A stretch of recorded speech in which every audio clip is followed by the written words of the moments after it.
அதாவது நம்ம கிட்ட ஒரு மேன்மை வெளிப்படும் போது வந்து கை கொடுப்பாங்க. ஆனா நமக்கு ஒரு பிரச்சனை வரும்போது கை விடுவாங்க. நமக்கு ஒரு இதுதாங்க, நமக்கிட்ட ஒரு மேன்மை வெளிப்படும் போது, கிருபை வெளிப்படும் போது வந்து நல்ல கை கொடுப்பாங்க. எனக்கு அளிக்கப்பட்ட கலாத்தியர் 2 எடுக்க வேண்டாம். எனக்கு அளிக்கப்பட்ட கிருபையை அறிந்த போது தூண்களா எண்ணப்பட்ட பேதுரு, யோவான், யாக்கோபு வந்து எனக்கு என்ன பண்ணாங்களா? அப்படி கை கொடுக்கிறாங்க. அதே பவுல் சொல்லுகிறார், நான் உத்தரவு சொல்லணும், போய் நிற்க வேண்டிய ஒரு சூழ்நிலை, நான் நிற்கும் போது என் கூட எல்லாரும் வந்து நிற்பாங்கன்னு பார்த்தா எல்லாரும் என்னை கைவிட்டாங்க. சொல்லிட்டு அடுத்து என்ன சொல்றது? அந்த குற்றம் அவர்கள் மேல் சுமராதிருப்பதாக. ஏன்னா இதுதான் இயல்பு, இதுதான் ஃபேக்ட், இதுதான் உண்மை. அடுத்த வசனத்துல சொல்லுகிறார், கர்த்தரோ எனக்கு. கைகளை உயர்த்தி ஆமென் சொல்லுங்க பார்க்கலாம். கர்த்தரோ எனக்கு துணையாக நின்று. துணையாளரே உம் சிறகின் நிழலில் தான்.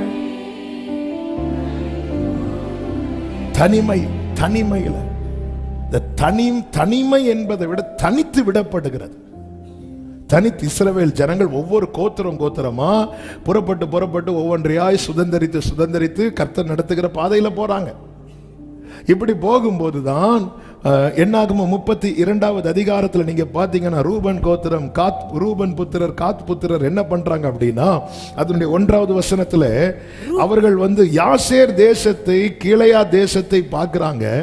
இன்னும் யோர்தான கடக்கல, வாக்குத்தத்தத்தை சுதந்தரிக்கணும். ஒவ்வொரு இடத்தை கடந்து அதன் பிறகு யோசுவா தலைமையில ஒவ்வொருத்தருக்கு ஒவ்வொரு சுதந்திரம் பங்கிட்டு கொடுக்கப்படுகிறது. இவங்க என்ன எப்படி வராங்கன்னா எல்லாம் சேர்ந்து தான் பயணிக்கிறாங்க. 12 கோத்திரத்தாரும் சேர்ந்து பயணிக்கிறாங்க. ஆனால் இந்த இடத்துல வந்தபோது இவங்களுக்கு நிறைய ஆடு மாடுகள் இருக்கு. அதனால இது ஆடு மாடுகளுக்கு தகுந்த இடம் என்று கண்டார்கள். அடுத்த வசனத்துல இது அப்படி பார்த்ததுனால இவங்க நேர மோசே கிட்ட போய் சொல்றாங்க, உம்முடைய கண்களில் எனக்கு தயை கிடைத்தால், எங்களுக்கு தயை கிடைத்தால் எங்களை யோர்தான் நதிக்கு அப்புறம் கடந்து போக பன்னீராக, இந்த நாட்டையும் அது அடியாருக்கு காணியாட்சியாக. அதாவது என்னன்னா, இவங்க இதை சுதந்தரிக்கிறதுக்கு இவங்க மட்டும் ஃபைட் பண்ணல, இவங்க கூட மற்ற எல்லா கோத்திரத்தாரும் நின்னுதான் ஃபைட் பண்றாங்க. ஆனா இவங்களுக்கு கிடைச்சதும் இவங்க எஸ்கேப் ஆக பார்க்கறாங்க. அதாவது ஒருத்தங்க பிரச்சனையில நம்ம கூட இருக்கிறோம், அவங்க பிரச்சனை முடியறது வரைக்கும் நம்ம நிக்கிறோம். அடுத்து நமக்குன்னு வரும்போது நம்மளை கைவிட்டுட்டு நிற்பாங்க. ஏன்னா இது இது இது ஓகே. அதனால யோர்தான நாங்க கடக்கல, எங்களுக்கு இங்கேயே விட்டுருங்க. 12 கோத்திரத்தாரும் சேர்ந்து ஒவ்வொரு இடத்தையும் ஜெயிச்சுட்டு வராங்க. இவங்களுக்கு பார்வையில் நம்ம செட்டில் ஆயிட்டோம்டா அப்படின்னு வந்ததும் மெதுவா கலரா பார்க்கறாங்க.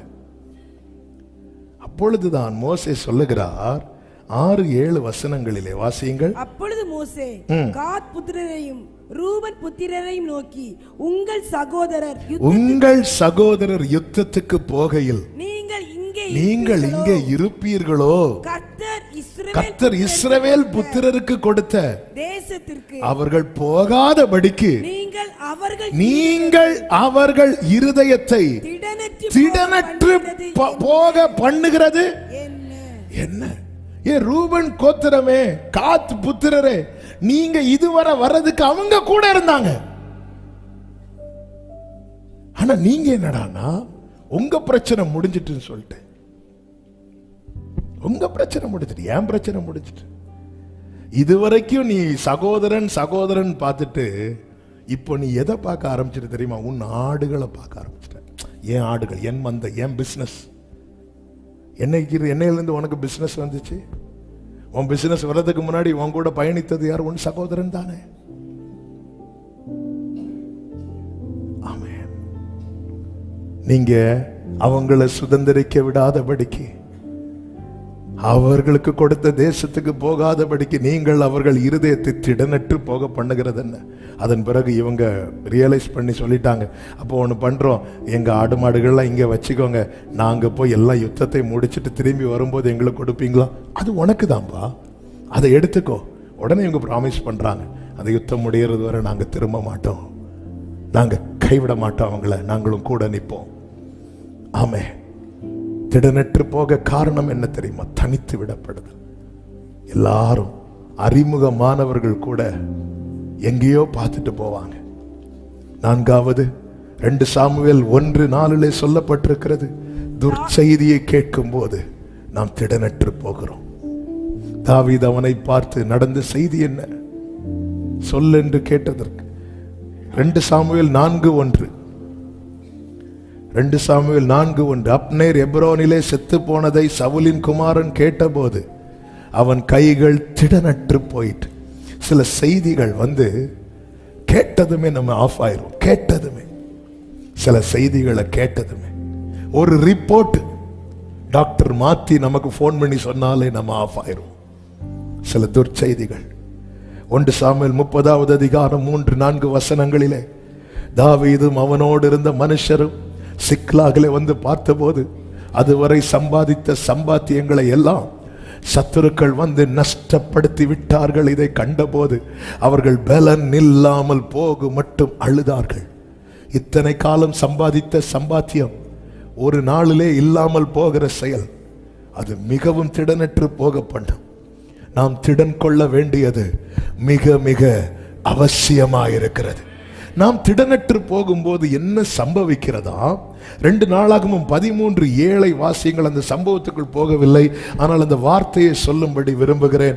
2 நாளாகமும் 13:7 பேலியாளின் மக்களாகிய வீணர் அவனோட கூடி சாலோமனின் குமாரனாகிய ரெகோபெயாம் அவர்களை எதிர்க்க கூடாமல் வால வயதும் திடனற்ற மனதுமாய் இருக்கையில் அவனுக்கு விரோதமாய் தங்களை பலப்படுத்திக் கொண்டார்கள். அப்ப நாம் திடனற்று போகும்போது சத்துரு என்ன செய்கிறான் தெரியுமா? தன்னை பலப்படுத்திக் கொள்ளுகிறான். அதனாலதான் தளர்ந்த கைகளை திடப்படுத்தி தள்ளாடுகிற முழங்கால்களை உறுதிப்படுத்துங்கள். உங்க பிரேயர் லைஃப் திடனற்று போனா சத்துரு தன்னை திடப்படுத்திக் கொள்வான். அவன் திடனற்ற மனதாய் இருக்கையில் அவனுக்கு விரோதமாய் தங்களை பலப்படுத்திக் கொண்டார்கள். சத்துருவை பலப்படுத்துறதும் பலவீனப்படுத்துறதும் தேவ பிள்ளைதான். ஒருவனிடத்திலிருந்து துரத்தப்பட்ட ஆவி அதை அலைந்து திரிந்து திரும்பி பார்க்கும்போது அவனுடைய இருதயம் இன்னும் வெறுமையாயிருந்தால் அது போய் இன்னும் 7 ஆவிகளை கொண்டு வரும்.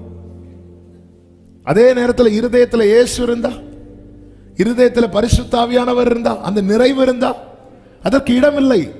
பிசாசானவரை பலவீனப்படுத்துவதும் பலப்படுத்துவதும் தேவ பிள்ளைதான்.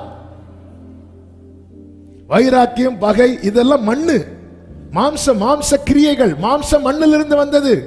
பிசாசின் ஆகாரமே மண்ணு, சர்ப்பத்தின் ஆகாரம் மண்ணு. ஆமே. நம்ம என்னதான் ஒரு ஹோட்டலுக்கு விரும்பி போனாலும் அங்க நமக்கான சாப்பாடு இல்லைன்னு என்ன பண்ணுவோம்? சேர தூக்கிட்டு வருவோமா? என்ன பண்ணுவோம்? எழும்பி வருவோம். அவ்வளவுதான். அங்க ஃபுட் இல்லைங்க, மீல்ஸ் ரெடிங்கிற போர்டு இருக்கும். மீல்ஸ் முடிஞ்சிட்டு அடுத்து அவ்வளவுதான், க்ளோஸ்டுங்கிற போர்டு வரும். முடிஞ்சது. என்ன பண்ணுவோம்? நாங்க ஹோட்டல் வந்துட்டோம், அதனால இல்ல சாப்பாடு இல்ல, திரும்பி போயிருவோம். சத்துருவுக்கான ஆகாரம் நம்மிடத்தில் இல்லாமல் இருப்பதாக. அவனுக்கு நிக்க முடியாது. நம்ம இடம் கொடுக்க நாம் திடனற்று போக. பேலியாளின் மக்கள், பேலியாள்னாலே பிசாசுதான், பேலியாள்னாலே அவன் தான், அவனுடைய மக்கள். அவன் சிலரை ஏஜெண்டா யூஸ் பண்ணுவான், யார கையில் எடுப்பானே தெரியாது. அவன் என்ன பண்ணுவான்? இவன் திடனற்று இருக்க அவனுக்கு விரோதமாய் தங்களை பலப்படுத்தி கொண்டார்கள். எனவே ஒவ்வொரு தேவ பிள்ளையும் அவங்க பிரேயர் லைஃபை ரொம்ப பார்க்கணும். நம்ம என்ன நினைச்சிருக்கோம்? இவங்க ஜெபம் பண்ணுவாங்க, எனக்காக என் மனைவி ஜெபம் பண்ணுவாங்க, என் புருஷன் ஜெபம் பண்ணுவாங்க. அவங்களுக்கு முடியலன்னா இவங்க ஜெபம் பண்ணுவாங்க. பலருடைய பிரேயர் சப்போர்ட்ல நாம பிரேயர் பண்ணாம இயேசு ஜெபம் பண்ணிட்டு பேதுருட்ட 1 மணிக்கு ஜெபம் பண்ண சொல்றான். பேதுரு உனக்காக நான் வேண்டிக் கொண்டேங்கிறான். அந்த தைரியத்துல தானே பேதுரு போய் தூங்கினாரு. பேதுரு உனக்காக நான் வேண்டிக் கொண்டேன். வேண்டிட்டீங்களா ஆண்டவரே? போய் தூங்குறார். பேதுருட்ட சொல்ற, பேதுரு நீ 1 மணிக்கு ஜெபம் பண்ணணும். நம்ம என்ன பண்ணுவோம்? அவங்க ஜெபம் பண்றாங்க, இவங்க ஜெபம் பண்றாங்க, அவங்க ஜெபம் பண்றாங்க, நம்ம ஜெபம் பண்ணணும். இயேசு ஜெபம் பண்றாரு, பேதுருட்ட வந்து சொல்றாரு 1 மணிக்கு நீ ஜெபம் பண்ணு, அப்படின்னா நீ ஜெயிச்சிருவ. ஆண்டவர் நீங்க, நான் உனக்காக நாள் முழுவதும் ஜெபம் பண்றேன் பேதுருவே, நீ 1 மணி நேரம் ஜெபம் பண்ணு. இல்ல, முடியல. பேதுருக்கு விழுந்துட்டான்.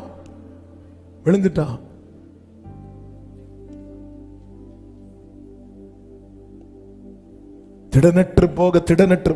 எனவேதான் ஒரு தேவ பிள்ளை எழும்பணும். என் சத்துருவே, எனக்கு விரோதமாய் சந்தோஷப்படாதே, நான் விழுந்தாலும் எழுந்திருப்பேன், நான் இருளில் உட்கார்ந்தால். ஆமென் சொல்றவங்க மட்டும் நல்ல கைகளை தட்டி. ஒரு தேவ பிள்ளையின் பலன், ஒரு தேவ பிள்ளை எதுல தெரியுமா திடப்படுவான்? ஒன்று, அவருடைய பிரசன்னத்துல. இயேசு அங்கே வந்தார். தேவ பிரசன்னம், தேவா பிரசன்னம் தாருமே, தேடிவும் பாதம். தேவனுடைய பிரசன்னம். இயேசு ஏன் அங்க வந்தார்? ஏன் வந்தார் சொல்லுங்க, குயிக்கா சொல்லுங்க, டப்புன்னு சொல்லுங்க. அவங்க கஷ்டப்படுறத ஏன் அவங்க மட்டும்தான் கஷ்டப்பட்டாங்களா? இயேசு அனுப்பி விடும்போது ஆயிரக்கணக்கான ஜனங்கள் இருந்தார்களே. இந்த சீஷர்கள் மட்டுமல்ல அப்பம் புசித்தது, 5000க்கும் அதிகமானோர் அப்பம் புசித்தார்களே. எல்லாரும் இயேசு அனுப்பிவிட்டாரே. எல்லாரும் அனுப்பிவிடும் அவங்க பாதையை பார்த்து போனாங்க. இந்த 12 பேரும் அவர் காண்பித்த டைரக்ஷனை நோக்கி போனார்கள். அதாவது சமூகத்தில் வரோம், உட்கார்றோம், 3 நாள்ல 30 நாள் நாங்க இருப்போம். ஆனா போகும்போது எங்களுக்கு எங்க போகணும்னு தோணுதோ அங்கதான் போவோம். அப்படிப்பட்டவர்களை கர்த்தர் என்ன பண்ணுவார் தெரியுமா? சென்று அனுப்பி விடுவார். போயிட்டு வாங்க, அனுப்பி விடுவார். ஆனா இந்த 12 பேரை அனுப்பி விட்டுட்டு பார்த்துட்டே இருப்பார். அவர்கள் வருத்தப்படுகிறதை கண்டு ஒரு தேவ பிள்ளையினுடைய பலனே அவருடைய பிரசன்னத்துல தான் இருக்கு. அந்த இடத்துல அவர் வருவார். அது 7 மடங்கு அக்கினி ஆனாலும், கொந்தளிக்கிற சமுத்திரமானாலும், பத்மு தீவானாலும் இயேசு வருவார்.